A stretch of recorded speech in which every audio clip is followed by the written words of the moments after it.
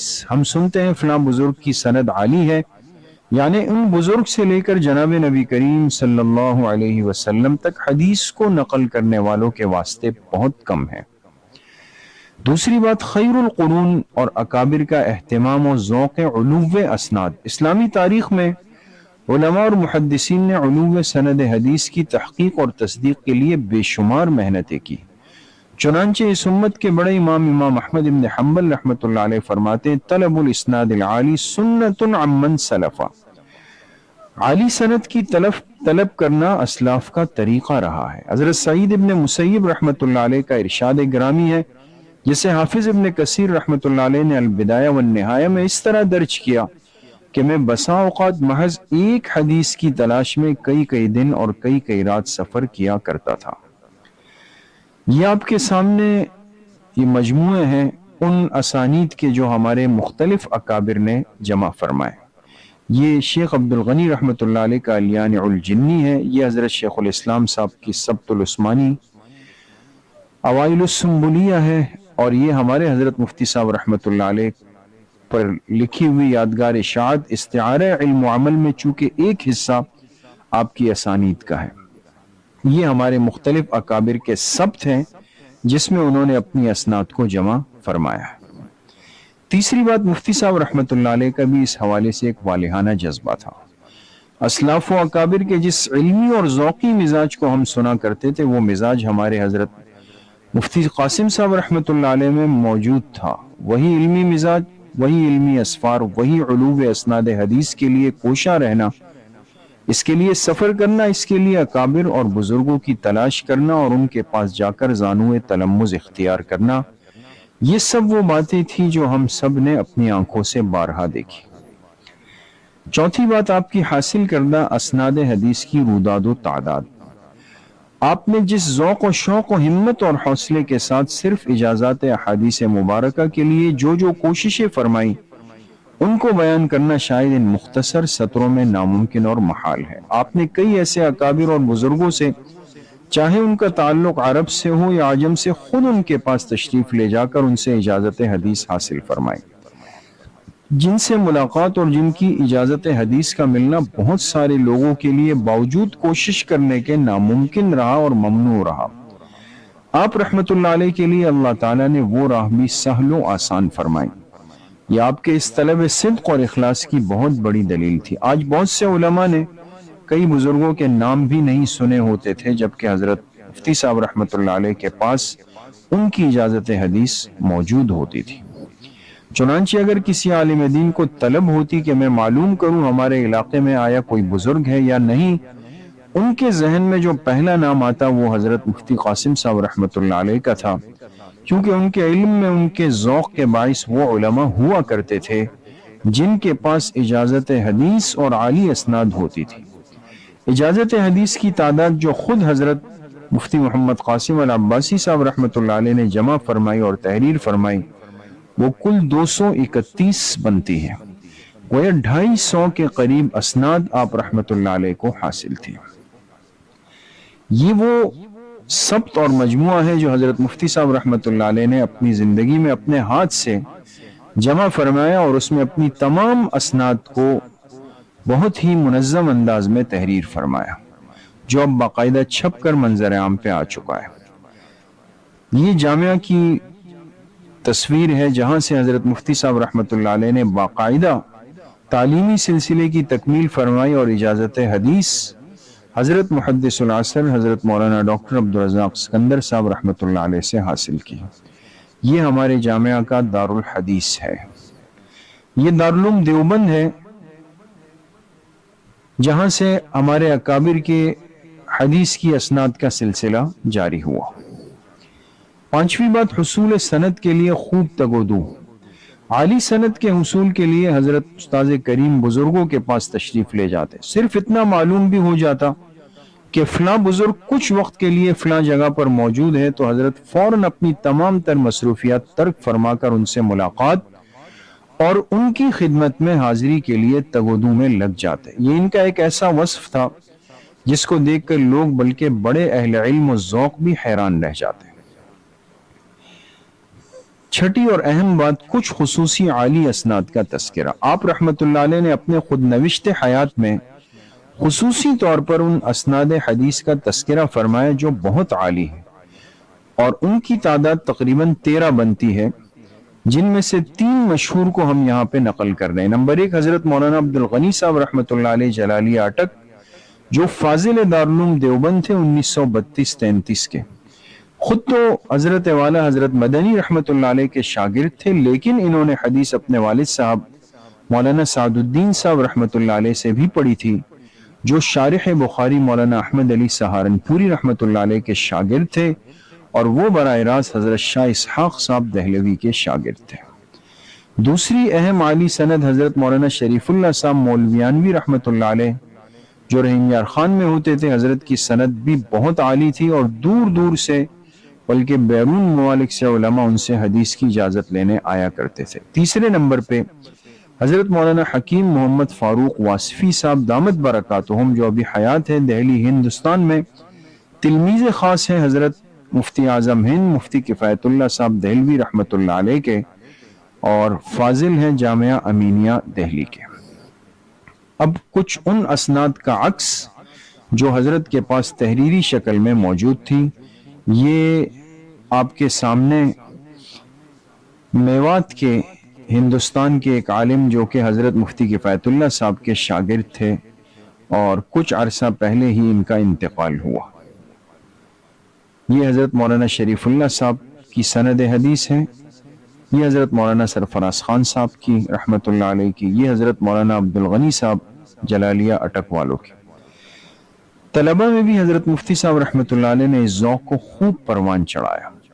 حضرت مفتی محمد قاسم العباسی صاحب رحمت اللہ علیہ کے امتیازات کمالیہ میں سے ایک امتیازی وصف یہ بھی تھا کہ آپ رحمت اللہ علیہ نے اپنے طلبہ میں اسی طرح کے علمی و عملی ذوق کو پروان چڑھایا، اور اس کے لیے خوب کوششیں بھی فرماتے تھے۔ جتنے اکابر اور بزرگوں سے آپ ملاقات فرماتے، اجازت حدیث حاصل فرماتے، انہیں اپنے جامعہ عربیہ عباسیہ جامع مسجد شہزادہ میں آنے کی دعوت بھی دیتے۔ جب حضرات بزرگوار جامعہ میں تشریف لاتے تو آپ خود جا کر طلبہ کی طرف سے ان سے اجازت حدیث کی درخواست فرماتے۔ آپ خاص طور پر اپنے حدیث کے طلبہ کے سامنے اپنی اسناد عالیہ کا تذکرہ فرماتے تاکہ ان کے دلوں میں بھی جذبہ اور علمی ذوق پیدا ہو جائے۔ اب ہم چلتے ہیں اس مجلس کے تیسرے اہم ترین موضوع، جمع کتب کا ذوق، کتابوں کے جمع کرنے کا ذوق، اور ہر فن کی کتابوں کا ایک معیاری ذخیرہ۔ اس موضوع کو ہم 7 حصوں میں تقسیم کرتے ہیں۔ پہلی بات، کتاب اہل علم کا زیور ہے۔ بعض حضرات میں جمع کتب کا شوق ہر زمانے میں۔ مفتی صاحب رحمت اللہ علیہ کا بچپن سے کتابوں سے والہانہ تعلق، اپنے وسائل سے دور طالب علمی سے کتب کی خریداری، اپنی کتب کی حفاظت اور خوبصورتی کے لیے فکر مند، طلبہ میں اس مزاج کی منتقلی کی کوششیں، ایک خوبصورت لائبریری۔ پہلی بات، کتاب اہل علم کا زیور۔ یہ کوئی ڈھکی چھپی بات نہیں کہ کتاب اہل علم کا زیور ہے۔ زیور سے مراد وہ چیز ہوتی ہے جسے انسان زینت کے لیے استعمال کرے۔ پھر زینت کی 2 قسمیں ہیں، ایک وہ زیور جو ہمیشہ انسان اپنے ساتھ رکھے اور اس کے بغیر اسے عار محسوس ہو، جیسے لباس کو قرآن نے زینت کا باعث فرمایا۔ دوسری قسم کا زیور وہ ہے جسے کبھی کبھی انسان خود سے الگ بھی کر لیتا ہے اور اس میں کوئی عار محسوس نہیں کرتا، جیسے خواتین کے لیے سونا اور چاندی۔ کتابوں کو اہل علم کا زیور قرار دینا پہلے معنی کی طرف نظر کرتے ہوئے ہیں، اس لیے کہ آپ ہمیشہ اہل علم کو اپنے اس زیور سے آراستہ پائیں گے۔ دوسری بات، بعض حضرات میں جمع کتب کا شوق ہر زمانے میں رہا۔ بعض حضرات نے ہمیشہ اس جمع کتب کا اہتمام فرمایا۔ اس کے ان گنت واقعات ہیں۔ مثلا حضرت شیخ عبد الفتاح ابو غدہ رحمت اللہ علیہ کا واقعہ ہے کہ آپ کو حضرت مولانا انور شاہ کشمیری رحمت اللہ علیہ کی کتاب التصریح بما تواتر فی نزول المسیح کی تلاش تھی۔ کتاب چونکہ نایاب تھی اس لیے شیخ نے اس کی تلاش 15 سال سے زیادہ جاری رکھی، بالآخر ایک نسخہ حاصل کرنے میں کامیاب ہوئے۔ یہ اس کتاب کا ایک عکس آپ دیکھ سکتے ہیں جس کے لیے 15 سال کی تلاش ہوئی۔ یہ حضرت شیخ عبد الفتاح کی بہت قیمتی کتاب قیمت الزمن عند العلماء۔ تیسری بات، مفتی صاحب رحمۃ اللہ علیہ کا بچپن سے کتابوں سے والہانہ تعلق رہا۔ جمع کتب کا ذوق بڑا حیرت انگیز شوق ہے، اس میں طالب علمی و فراغت حتیٰ کہ شیخ الحدیث اور بڑے مناصب کو پہنچنے کے بعد بھی کمی نہیں آتی۔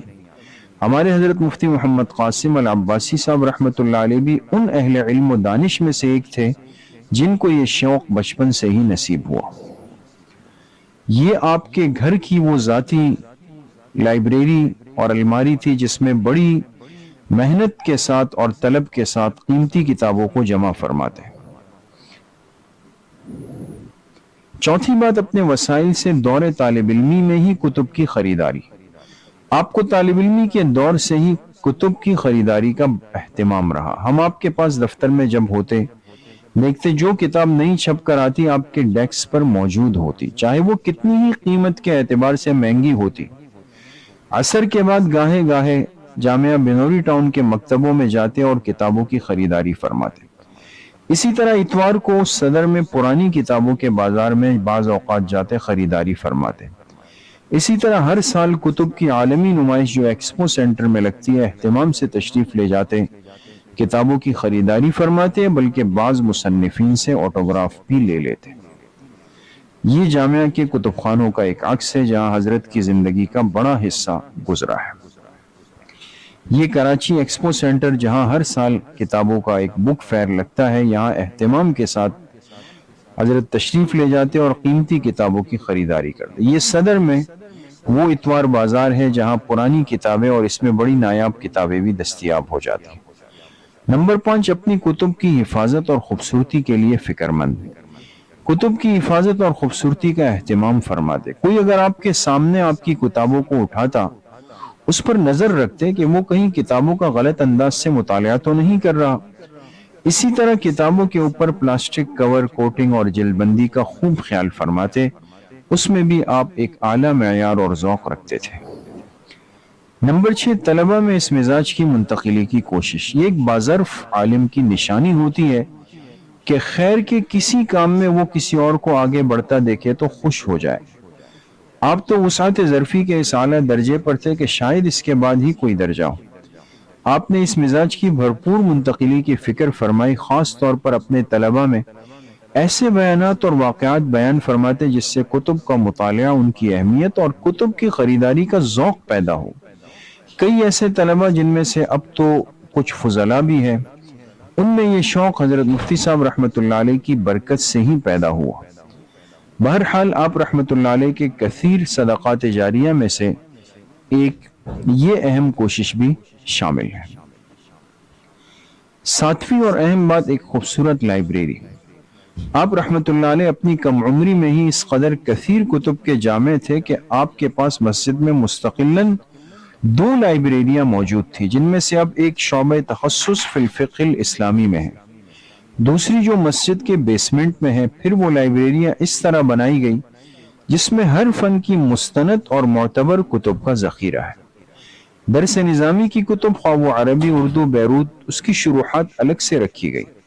پھر خاص طور سے حدیث کی شروحات الگ سے رکھی گئی۔ تفاسیر کے لیے الگ سے ایک بڑی جگہ خاص کی گئی۔ سیرت کی کتب الگ سے جمع کی گئی۔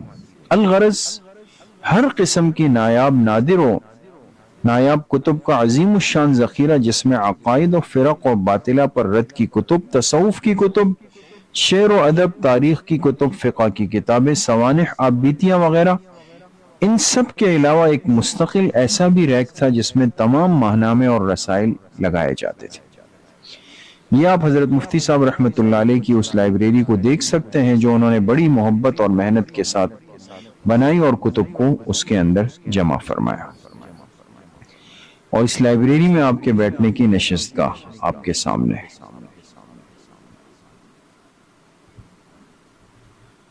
یہ وہ لائبریری ہے جو اب تخصص فی الفقہ الاسلامی کی درسگاہ کا حصہ ہے۔ یہ آپ کے دفتر میں آپ کے پاس رکھی ہوئی کتابیں ہیں جو آپ کے قریب رہتی تھی ہمیشہ۔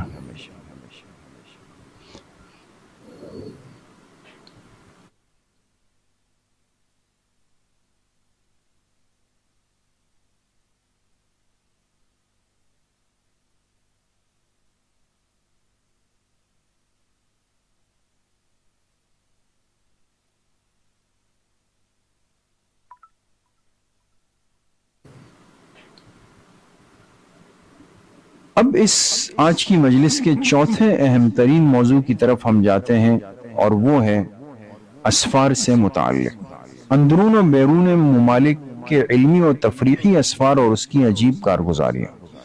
اس اہم موضوع کو ہم 7 باتوں میں تقسیم کر کے چلتے ہیں۔ نمبر 1، سفر وسیلہ ظفر۔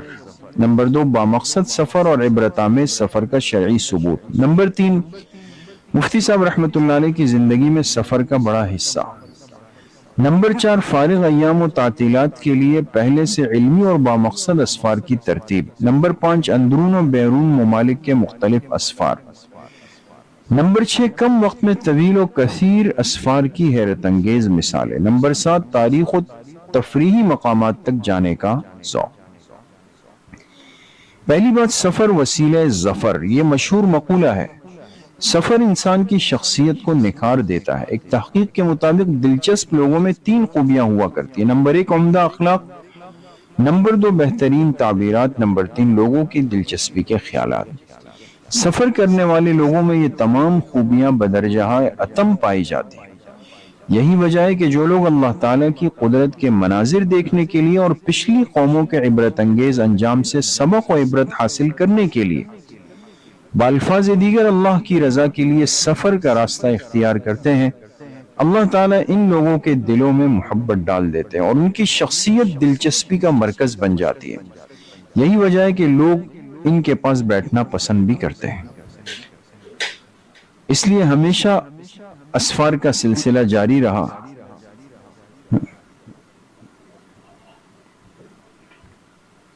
دوسری اہم بات، بامقصد سفر اور عبرت آمیز سفر کا شرعی ثبوت۔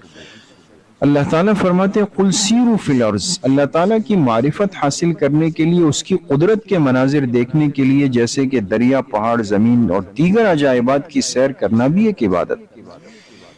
حضرت داؤد علیہ السلام کی جانب اللہ نے وحی فرمائی کہ آپ لوہے کے جوتے پہن لیں، لوہے کا عصا پکڑ لیں اور علم کے حصول کے سفر پہ نکل جائیں تاکہ عصا ٹوٹ جائے اور جوتے پھٹ جائیں۔ اس روایت کو خطیب بغدادی اور ابن عبد البر نے نقل کیا۔ ابن بطوطہ کے بارے میں آتا ہے کہ انہوں نے اس وقت 1.5 لاکھ کلومیٹر سفر کیا جب سفر کرنا انتہائی مشکل تھا۔ تیسری بات، حضرت مفتی صاحب رحمۃ اللہ علیہ کی زندگی میں سفر کا ایک بڑا حصہ۔ حضرت مفتی صاحب رحمۃ اللہ علیہ طالب علمی کے زمانے سے ہی سفر کے شوقین تھے، لیکن بامقصد سفر کے۔ لہذا جب بھی مدرسے کی چھٹیاں ہوتی، وہ کسی نہ کسی بزرگ سے ملنے، مدارس و اہم مقامات، قبور و اکابر کی زیارات کا ارادہ فرماتے اور سفر پر والدین کی اجازت سے اپنے برادر صغیر حضرت مولانا مفتی محمد خالد صاحب کے ہمراہ روانہ ہو جاتے۔ تاحیات ان کا یہی معمول رہا، حصول علم کے زمانے میں بھی اور تدریس کے زمانے میں بھی۔ مسجد، مدرسہ، اسکول، خانقاہ، گھر اور تصانیف، ان گونا گو مصروفیات کے باوجود بھی وہ ہمیشہ بامقصد اور حیرت انگیز سفر کے لیے ضرور وقت نکالتے تھے۔ پاکستان کے تاریخی مقامات کو بھی ضرور دیکھنے کے لیے جاتے۔ یہ آپ کے سامنے لاہور کی مشہور بادشاہی مسجد ہے۔ یہ مینار پاکستان، اسلام آباد کی معروف شاہ فیصل مسجد، یہ اس کا اندرونی حصہ، اسلام آباد کا مشہور تفریحی مقام دامن کوہ۔ اسی طریقے سے جو علمی مراکز ہے آپ کے سامنے، جامعہ حقانیہ کوڑا خٹک، جس کو ثانی دارالعلوم دیوبند کہا جاتا ہے، یہ اس کا محراب، اس کی عمارت اور اس کی مسجد۔ یہ جامعہ خیر المدارس ملتان، جامعہ اشرفیہ لاہور۔ اسی طرح اپنے اساتذہ کے قبور، ہمارے استاد کریم حضرت مولانا عطاء الرحمن صاحب شہید رحمۃ اللہ علیہ کی قبر جو آپ کے گاؤں مردان میں، اس پر بھی اکثر و بیشتر حاضری دیتے۔ حاجی صاحب ترنگزئی کی قبر جو کہ پی کے انتہا پر ہیں، وہاں بھی تشریف لے گئے۔ حضرت مولانا عبدالحق صاحب اکوڑا خٹک والوں کی قبر، مولانا نصیر الدین غورغشتوی رحمۃ اللہ علیہ ان کی قبر، یہ ایک خاکہ آپ کے سامنے رکھا گیا۔ نمبر 4، فارغ ایام و تعطیلات کے لیے پہلے سے علمی اور بامقصد اسفار کی ترتیب بناتے۔ مفتی صاحب علیہ الرحمہ ہمیشہ اپنے سفر کی تیاری پہلے سے کر کے رکھتے۔ جتنی بھی معلومات حاصل ہوتی کسی بزرگ یا کسی مقام کے بارے میں، اس کو اپنے ذہن میں محفوظ فرما لیتے اور جیسے ہی ایام تعطیلات قریب ہوتے، پہلے ہی سے ان مقامات اور اس کے ارد گرد جو اہم مقامات ہوتے اس کو نوٹ کر لیتے کہ اس سفر میں کن کن حضرات سے ملاقات کرنا ہے اور اجازات حدیث حاصل کرنا ممکن ہے، کن مقامات اور قبور کی زیارت کرنا ممکن ہے۔ یہی وجہ ہے کہ حضرت استاذ جی رحمۃ اللہ علیہ کا ہر سفر با ترتیب اور با مقصد ہوا کرتا تھا۔ اندرون و بیرون ممالک کے مختلف اسفار، مفتی صاحب رحمۃ اللہ علیہ نے اپنی حیات مستعار میں کئی ممالک کے اسفار فرمائے، جس میں سعودی عرب، ازبکستان، شام، عراق، ہندوستان، ترکی اور نیو دہلی شامل ہیں۔ اسی طرح پاکستان کے تقریباً اہم شہروں کے اسفار اختیار فرمائے، جن کی تفصیل آپ کو ان کے سوانح حیات استعارہ علم و عمل میں دستیاب ہوں گی۔ سعودی عرب آپ نے کئی اسفار عمرے اور حج کے فرمائے۔ مکہ مکرمہ کے تمام اہم تاریخی مقامات، دیار حبیب صلی اللہ علیہ وسلم، مدینہ منورہ میں حاضری اور اس کے اہم مقامات کی زیارت ضرور فرماتے۔ یہ تاشقند کا انٹرنیشنل ایئرپورٹ یعنی ازبکستان جہاں کا آپ نے خصوصی سفر فرمایا۔ یہ سمرقند ہے جہاں امام المحدثین امیر المؤمنین فی الحدیث امام بخاری رحمۃ اللہ علیہ کی قبر مبارک ہے۔ ہندوستان کا بھی سفر فرمایا واہگہ بارڈر کے راستے سے، یہ اس بارڈر کی ایک تصویر ہے جو آپ کے سامنے ہے۔ ترکی کا سفر کیا، استنبول میں اترے اور پھر ایک طویل سفر 10 دنوں کا فرمایا۔ یہ دمشق شام کا سفر ہے، یہ وہاں کا ایئرپورٹ ہے، یہاں بھی آپ نے 4 دن کا سفر فرمایا۔ کم وقت میں طویل و کثیر اسفار کی حیرت انگیز مثالیں۔ مفتی صاحب رحمۃ اللہ علیہ کی حکمت اور باریک بینی کا یہ عالم تھا کہ سفر سے پہلے پورے سفر کا لاہ عمل ان کے ذہن میں تیار ہوتا، لہٰذا ہر سفر میں کم وقت میں بہترین معلوماتی اور علمی ملاقاتیں اور زیارات ہو جایا کرتی تھی۔ جیسے ترکی کے سفر میں صرف 10 دن میں 13 شہروں کا سفر فرمایا۔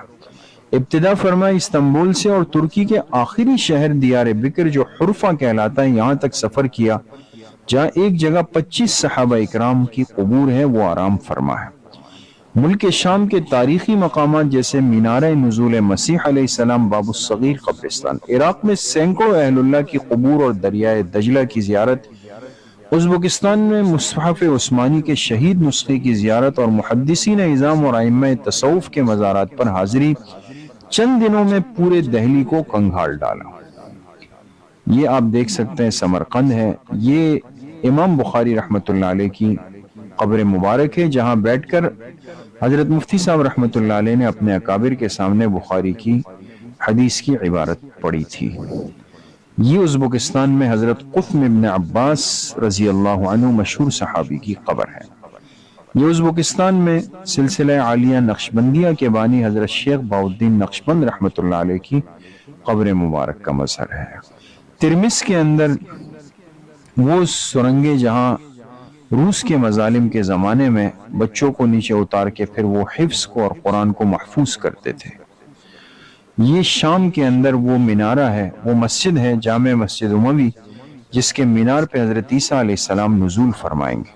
باب الصغیر قبرستان دمشق جس میں ہزاروں صحابہ اور اولیاء اللہ کی قبریں ہیں، اور دمشق کے اندر حضرت حابیل علیہ السلام کی قبر بھی ہے۔ یہ بغداد عراق کے اندر حضرت پیران پیر حضرت شیخ عبد القادر جیلانی رحمۃ اللہ علیہ کی قبر مبارک کا ایک منظر ہے۔ یہ ترکی میں حضرت ایوب علیہ السلام کی قبر مبارک ہے۔ توپ کاپی ترکی استنبول کا مشہور میوزیم جس میں بڑے تاریخی نوادرات جمع ہیں۔ حضرت ابو ایوب انصاری رضی اللہ عنہ جو استنبول میں آرام فرما ہے۔ یہ نیو دہلی کی جامع مسجد دہلی ہے جس میں ہزاروں مسلمان ایک وقت میں نماز پڑھ سکتے ہیں۔ دہلی میں غالب اکیڈمی، لال قلعہ دہلی، حضرت صوفی سرمد شہید رحمۃ اللہ علیہ کی قبر، دہلی گیٹ، قطب مینار، اور دہلی کا مشہور مدرسہ عبدالرب۔ تاریخی اور تفریحی مقامات تک جانے کا ایک خاص ذوق۔ مفتی صاحب رحمۃ اللہ علیہ سفر کے درمیان جس طرح بزرگوں کی زیارات اور ان سے اجازت حدیث حاصل کرنے کا شوق رکھتے تھے، اسی طرح تاریخی اور تفریحی مقامات پر بھی حاضری کا ذوق رکھتے۔ یہی وجہ ہے کہ ان کا ہر سفر سبق آموز ہونے کے ساتھ ساتھ خوشگوار بھی ہوتا تھا۔ سارے اسفار میں نہ تو خود پریشانی اور جھنجھلاہٹ کا شکار ہوتے، نہ کسی اپنے ساتھی کو ہونے دیتے تھے۔ کہا جاتا ہے کہ سفر کے درمیان ہی انسان کی شخصیت کا پتہ چلتا ہے۔ ہر سفر کے دوران استاد جی رحمۃ اللہ علیہ کی شخصیت خوب نکھر کے سامنے آتی، معلوم ہوتا کہ کس قدر اعلیٰ اور بہترین شخصیت کے مالک ہے۔ آج وہ ہم میں نہیں، اور جب ہم سفر پہ نکلتے ہیں تو آج بھی ان کی یاد آتی ہے۔ اللہ ان کی مغفرت فرمائے اور ان کے درجات کو اللہ تعالیٰ بلند فرمائے۔ کچھ عکس و مناظر جو تفریحی مقامات جہاں حضرت مفتی صاحب بڑے شوق کے ساتھ گئے، یہ ترکی کے اندر وہ مقامات ہیں جہاں اللہ کی قدرت اور حسن کے بڑے عجیب و غریب مناظر آپ کے سامنے ہیں۔ اب ہم آج کی مجلس کے 5ویں اور اہم ترین موضوع کی طرف جائیں گے کہ آپ نے کم وقت اور مختصر جگہ میں مختلف تعلیمی اور تربیتی اصلاحی ترتیبات ہر طبقے کے لیے شروع کی۔ ادارے میں ہر شعبہ زندگی سے وابستہ طبقات کی تعلیم و تربیت کے لیے مختلف ترتیبات پر کچھ نظر۔ اس میں 6 باتیں ہیں۔ نمبر 1، عباد الرحمن یعنی اللہ کے جو خاص بندے ہیں ان میں احساس امت کا ایک جذبہ رہتا ہے۔ نمبر 2، جامعیت منتخب افراد کا خاصہ ہے۔ نمبر 3، حضرت مفتی صاحب رحمۃ اللہ علیہ کی اپنے ماحول اور ہر طبقے پر خصوصی نظر۔ نمبر 4، کم وقت اور مختصر جگہ میں تعلیم و تربیت کے تمام شعبے۔ نمبر 5، معیاری انتظام اور بزرگوں کی سرپرستی کا التزام۔ نمبر 6، ہر فرد اور پر خصوصی نگاہ اور اصلاحی بیداری۔ پہلی بات، عباد الرحمن میں احساس امت کا ایک جذبہ ہوتا ہے۔ امت کے ہر طبقے کے لیے فکر مند اور احساس والا دل رکھنا یہ اللہ کے خاص بندوں کی نمایاں خصوصیت ہے۔ استاذ محترم نے ہمیشہ احساس امت کے لیے اور ان کے مسائل کے حل کے لیے کام کیا۔ طلبہ کو بھی سکھاتے تھے کہ ہر مسلمان ایک جسم کی مانند ہے اور ہر فرد کی ذمہ داری ہے کہ دوسرے کی فلاح و بہبود کے لیے کام کریں۔ ان کے دروس میں امت کے مسائل پر گہری نظر ہوتی تھی، ہمیشہ قرآن و سنت کی روشنی میں ان کے حل کے طریقے بتاتے تھے۔ جامعیت منتخب افراد کا خاصہ اور حصہ ہوا کرتی تھی۔ جامعیت ان کی شخصیت کے اندر نمایاں تھی۔ انہوں نے مختلف علوم و فنون میں مہارت حاصل کی، طلبہ کو بھی اس کی ترغیب دی۔ ان کا نظریہ تھا کہ علماء اکرام کو مختلف میدانوں میں مہارت حاصل کرنی چاہیے تاکہ وہ ہر موضوع پر بات کر سکے، دین کی بہتر خدمت کر سکے۔ اجتماعیت کو قائم رکھنے والی چیزوں میں بیعت، سمع و طاعت، نصح و خیرخواہی، عدل و انصاف، مشاورت، تعمیری احتساب اور تنقید برائے اصلاح، یہ استاذ محترم میں بترجہ اتم موجود تھی۔ تیسری بات، حضرت مفتی صاحب رحمۃ اللہ علیہ کی اپنے ماحول اور ہر طبقے پر خاص نظر تھی۔ حضرت نے اپنے ماحول اور معاشرے کی اصلاح کے تو بجائے اس کے کہ اس کو بیان کرتے یا کسی کو مطلع کرتے، اپنے طلباء اور ساتھیوں کو اس سے محفوظ کرنے کے لیے فکر مند ہو جاتے اور ان کے سامنے اس کی نشاندہی کرتے۔ چنانچہ بہت سارے فتنوں سے اپنی مسجد، ادارے اور تمام شعبوں کو، خصوصاً اپنے طلباء اکرام کو محفوظ رکھا۔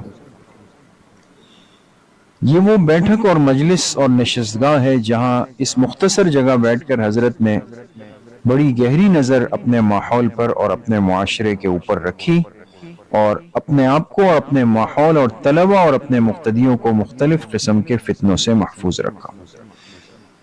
کم وقت اور مختصر جگہ میں تعلیم و تربیت کے تمام شعبے۔ حضرت مفتی صاحب رحمۃ اللہ علیہ نے کم وقت اور مختصر جگہ میں مختلف تعلیمی، تربیتی، تخلیقی شعبوں اور سلسلوں کی بنیاد رکھی جو آج کل کے زمانے میں ناپید ہوتے چلے جا رہے ہیں۔ خصوصاً جامع مسجد شہزادہ میں درس نظامی کا مکمل آغاز سن 2009 میں کیا، جو آج الحمدللہ دورہ حدیث اور تخصص تک پہنچ چکا ہے۔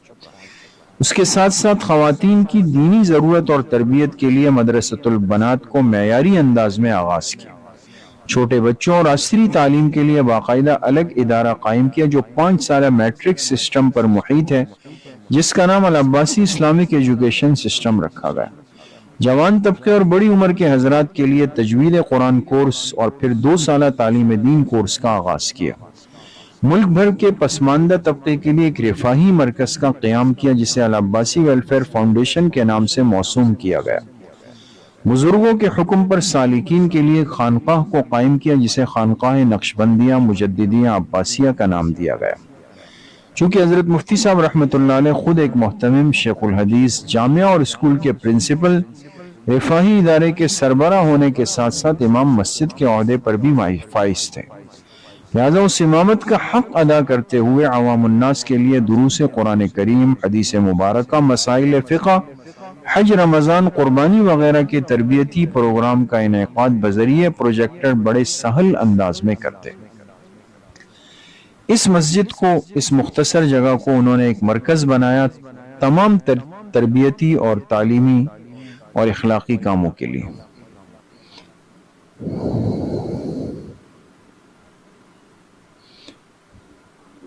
شعبہ درس نظامی، اسی طرح علماء کے لیے تخصص فی الفقہ الاسلامی، بچوں کے لیے معیاری شعبہ حفظ و ناظرہ، یہ حضرت کے زیر سرپرستی مدرسۃ البنات کا ادارہ، یہ العباسی اسلامک ایجوکیشن سسٹم، اور اس کے ساتھ ساتھ عام حضرات و خواتین کے لیے 2 سالہ تعلیم دین کورس، العباسی ویلفیئر فاؤنڈیشن کا دفتر،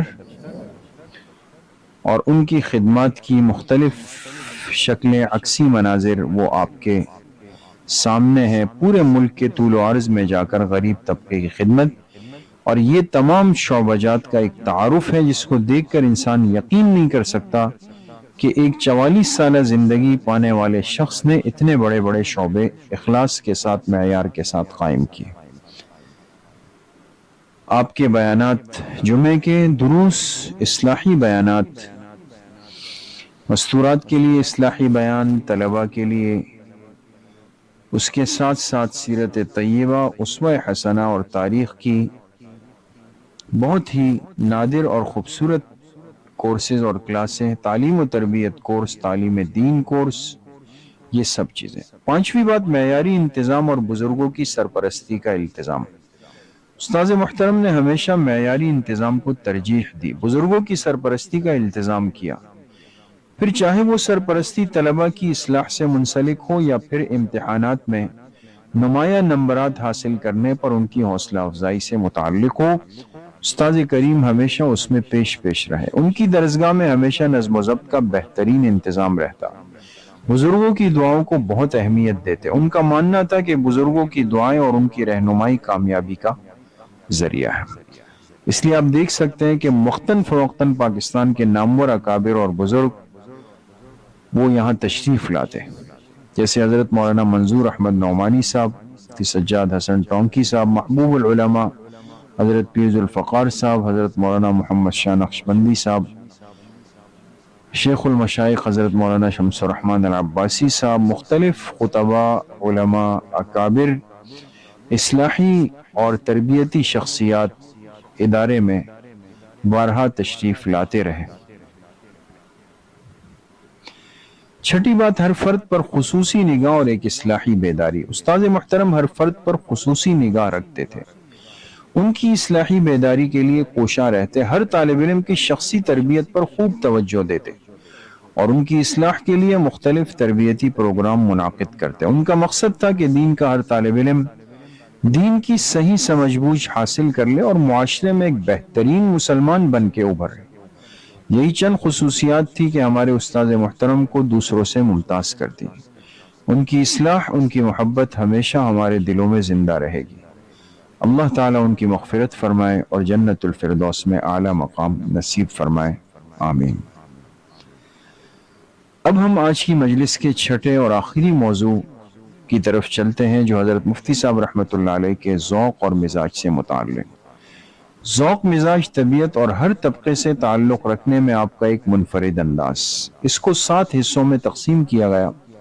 نمبر 1، انزل الناس منازلہم، یہ ایک حدیث ہے، آپ کی شخصیت اس کی عملی تشریح تھی۔ نمبر 2، انسانی مزاج میں ہر زمانے میں ایک فرق ہوتا ہے۔ نمبر 3، مفتی صاحب رحمۃ اللہ علیہ کی مخصوص طبیعت اور مزاج۔ نمبر 4، تربیت و اصلاح میں لا یخافون لومۃ لائم، یعنی کسی ملامت کرنے والے کی ملامت کی پرواہ نہیں کرتے تھے، اس کی ایک عمدہ مثال۔ نمبر 5، دین و اکابرین و امت پر غیرت کا ایک استعارہ تھے۔ نمبر 6، ظاہر کے سخت لیکن اندر کے ایک معصوم انسان تھے۔ نمبر 7، بچوں سے محبت اور طلبہ سے تعلق مثالی رہا۔ انزل الناس منازلہم کی عملی تشریح، مفتی صاحب رحمۃ اللہ علیہ کا ہر طبقے کے افراد کے ساتھ ان کے رتبے اور مقام کے مطابق معاملہ کرنا تھا، یعنی حضرت انزل الناس منازلہم کے عملی مصداق تھے۔ ہر شخص کے ساتھ اس کے مرتبے اور مقام کے مطابق پیش آنا آپ کا ایک خاص امتیاز تھا۔ طلبہ کے ساتھ الگ معاملہ، علماء کے ساتھ ان کی شان کے مطابق پیش آنا، اور عوام کے ساتھ ان کے درجے کے مطابق معاملہ کرنا آپ کی خاص شان تھی۔ آپ نے اس حدیث انزل الناس منازلہم کہ ہر انسان کو اس کے مرتبے پر اتارو، اس پر مکمل عمل کر کے دکھایا۔ نمبر 2، انسانی مزاج میں ہر زمانے میں ایک فرق ہوتا ہے۔ مرور زمانہ کے ساتھ ساتھ انسانی مزاج میں ایک تغیر آتا ہے۔ انسان کا مزاج ایک جگہ قرار نہیں پکڑتا، بلکہ اس میں زمانے کے ساتھ تبدیلی آتی رہتی ہے۔ یہی معاملہ ہمارے حضرت مفتی صاحب رحمۃ اللہ علیہ کے ساتھ تھا۔ ہمارا تعلق چونکہ حضرت مفتی صاحب رحمۃ اللہ علیہ سے طالب علمی کے دور سے رہا۔ زمانے طالب علمی میں آپ کا مزاج اور تھا، جب فراغت ہوئی اور مسجد و مدرسے کی ذمہ داری سنبھالی تو حضرت کے مزاج میں ایک غیر اختیاری طور پر تبدیلی آئی۔ ظاہر ہے جب انسان پر ذمہ داریوں کا بوجھ پڑتا ہے تو مزاج میں بھی تبدیلی رونما ہو جاتی ہے، اور اس کے بغیر چارہ نہیں۔ اگر انسان ذمہ داریوں کے بعد بھی مزاج میں تبدیلی نہ لائے تو ذمہ داری سنبھالنا مشکل ہو جاتا ہے۔ اس کائنات کی ہر چیز یہ اس بات کی دلیل ہے کہ اللہ پاک نے ہر چیز کا مزاج الگ رکھا، چاہے وہ پہاڑ ہے، دریا ہے یا جنگلات ہے۔ مفتی صاحب رحمۃ اللہ علیہ کی مخصوص طبیعت اور مزاج، اپنے اوقات کی حفاظت، اپنے لمحات کو قیمتی بنانا، اپنے ذہن کو، سوچ کو، اپنے معمولات کو پاک صاف رکھ کر امت تک دین کی ہر محنت کو منتقل کرنا، کسی خیر کے کام کا آغاز کرنے سے پہلے اپنے اکابر اور مشائخ سے مشورہ کرنا، اپنے بڑوں پر اندھا اعتماد اور ان کے نقش قدم پر چلنا، علماء اکرام سے محبت کرنا اور ان کی خدمت کو اپنے لیے سعادت سمجھنا، اپنے آپ کو ہمیشہ بڑوں کی سرپرستی میں رکھنا اور بڑوں کی دعاؤں کو اپنی تمام ترقیاتی منصوبوں کے لیے لازمی سمجھنا، ہمیشہ اپنے طلباء کی اصلاح کی تربیت کی فکر میں کوشاں رہنا، یہ تمام صلاحیتوں کو ادارے اور ادارے کے طلباء اور اساتذہ کی ترقیات میں صرف کرنا، یہ استاذ محترم کا مخصوص مزاج تھا۔ نظم و ضبط پر کسی قسم کی کوتاہی برداشت نہیں کرتے تھے۔ نمبر 4، تربیت و اصلاح میں لا یخافون لومۃ لائم کی ایک عمدہ مثال۔ انسان کی فطرت ہے کہ سچی بات کرتے ہوئے لازمی تھوڑا سا ہچکچاتا ہے۔ اس کے ذہن میں چند ایک سوال لمحے کے لیے اس کو رک جانے کا اشارہ کرتے ہیں، کہیں میری اس بات سے میرا نقصان نہ ہو جائے۔ لیکن مفتی صاحب رحمۃ اللہ علیہ ایک ایسی شخصیت تھی جو کسی کا خوف محسوس کیے بغیر حق بات کر کے گویا لا یخافون لومۃ لائم کی ایک عمدہ مثال بن گئے۔ ایک زندہ دل، زندہ سوچ، غیرت مند اور جرأت مند انسان تھے۔ خلاف شریعت کوئی کام دیکھ لیتے یا سن لیتے فوراً اس کی اصلاح کی فکر میں لگ جاتے، اور اس وقت تک آپ کا غصہ نہ جاتا جب تک اس بات کی اصلاح نہ فرما دیتے۔ دین اور اکابرین امت پر غیرت کا ایک استعارہ تھے۔ حضرت مفتی صاحب رحمۃ اللہ علیہ کی خاص اور عمدہ صفت یہ تھی کہ دین اور اکابرین امت کے معاملے میں انتہائی غیرت فرمایا کرتے تھے، یعنی اگر کوئی شخص دین یا اکابرین امت یا طلبہ دین کے خلاف کوئی بات کرتا، آپ رحمۃ اللہ علیہ کا چہرہ غصے سے سرخ ہو جاتا۔ دین اور دینی شخصیات کے بارے میں کوئی بات برداشت نہیں فرماتے۔ ام المومنین حضرت عائشہ رضی اللہ عنہ فرماتی ہے، میں نے نہیں دیکھا کہ رسول اللہ صلی اللہ علیہ وسلم نے اپنی ذات کے لیے کسی سے بدلہ لیا، لیکن جب اللہ تعالیٰ کی حرمت کی میں سے کسی حرمت کی ہتک ہوتی تو آپ علیہ الصلاۃ والسلام انتہائی غصہ ہو جاتے ہیں۔ تو حضرت مفتی صاحب کبھی اپنی ذات کے لیے غصہ نہیں ہوتے۔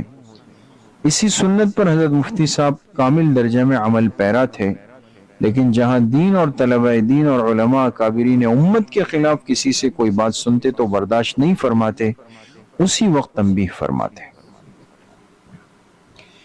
ظاہر کے سخت لیکن اندر کے ایک معصوم انسان تھے۔ ظاہراً دیکھنے والا یہ سمجھتا کہ حضرت مفتی صاحب رحمۃ اللہ علیہ سخت مزاج ہیں، لیکن حقیقت میں حضرت ایک نرم مزاج اور معصوم انسان تھے۔ کوئی شخص مفتی صاحب کے جتنا قریب ہوتا اس کو اندازہ ہوتا کہ حضرت کتنے معصوم اور نرم مزاج ہیں۔ در حقیقت یہ سختی دین کی سختی ہوتی تھی، ورنہ آپ انتہائی نرم مزاج تھے۔ اس لیے عربی کا ایک شاعر کہتا ہے اذا ما زدت نظرا زادنی حسنا، میں نے جتنی زیادہ نظر ڈالی اتنا ہی مجھے اس کے حسن میں اضافہ محسوس ہوا۔ جو شخص مفتی صاحب رحمۃ اللہ علیہ کے جتنا قریب ہوتا اس پر اتنا ہی مفتی صاحب کا مزاج آشکارا ہوتا، جلوت میں الگ انداز، خلوت میں الگ انداز، انتہائی معصوم اور نرم مزاج۔ بچوں سے محبت اور طلبہ سے ایک مثالی تعلق۔ انسانی جذبات میں سب سے خوبصورت جذبہ محبت ہے، جو کہ انسان کی زندگی میں خوبصورتی کا باعث بنتا ہے۔ اس جذبہ محبت سے آپ کا دل سرشار تھا۔ اللہ تعالیٰ نے آپ کو خوب محبوبیت اور عظمت سے نوازا۔ آپ طلبہ اکرام پر نہایت شفیق اور مہربان تھے۔ طلبہ سے جو آپ کا تعلق تھا وہ مثالی تھا۔ ہر طالب علم کو اپنا روحانی بیٹا سمجھتے تھے۔ ہمیشہ آپ کو فکر رہتی اپنے طالب علم کی ایسی تربیت کروں کہ یہ زمانے میں چمک جائے۔ یہ ایک خلاصہ تھا جو آج کی اس یادگاری تقریب میں خصوصی اور منفرد مجلس کے عنوان سے ہمارے حضرت شیخ الحدیث و تفسیر مفتی محمد قاسم العباسی رحمۃ اللہ علیہ کی نسبت سے آپ کے اذواق سے متعلق 6 موضوعات پر منقسم تھا۔ کوشش کی گئی کہ اس مختصر وقت میں اس پر آپ کے سامنے اہم باتیں آ جائیں۔ اللہ کریم ان تمام باتوں کو ہم سب کے لیے، آپ سب کے لیے، ان کے متعلقین اور محبین کے لیے باعث خیر و برکت فرمائے۔ ان کا فیض تا قیامت اللہ جاری و ساری فرمائے۔ تمام خیر کے سلسلوں کو اللہ ان کے حق میں صدقہ جاریہ فرمائے۔ وآخر دعوانا ان الحمد للہ رب العالمین۔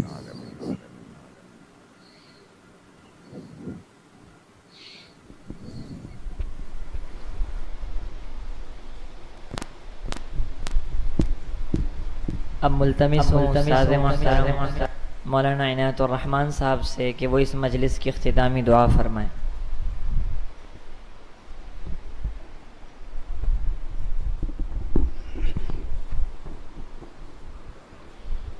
الحمدللہ رب العالمین والصلاة والسلام علی اشرف الانبیاء والمرسلین۔